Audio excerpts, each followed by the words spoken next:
யோவான் ஆலயம், கரையான் சாவடியிலிருந்து பிச்சைமணி. தந்தை, மகன், தூய ஆவியாரின் பெயராலே ஆமேன். இன்றைய இறைவசனங்கள் நீதிமொழிகள் ஆகமத்திலிருந்து வாசகம், பிரிவு 7, இறை சொற்றொடர்கள் 7 முதல் 12 முடிய.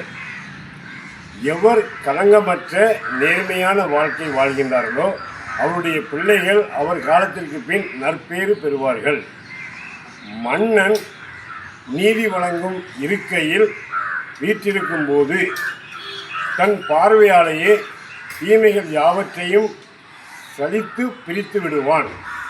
என் இதயத்தை தூய்மையாக்கி விட்டேன், நான் பாவம் நீக்கப்பெற்று தூய்மையாக இருப்பவன் என்று யாரால் சொல்ல முடியும்? பொய்யான இடைக்கற்களையும் பொய்யான அளவுகளையும் பயன்படுத்துகிறவரை ஆண்டவர் அருவருக்கின்றார். சிறுவர்களையும் அவர்களது செயல்களை கொண்டு அறிந்துவிடலாம். அவர் உண்மையும் நேர்மையுமானவராக இருக்கின்றார்கள் என்பதையும் சொல்லிவிடலாம். ஆமேன். இயேசுவுக்கே புகழ், இயேசுவுக்கே நன்றி. மரியே வாழ்க.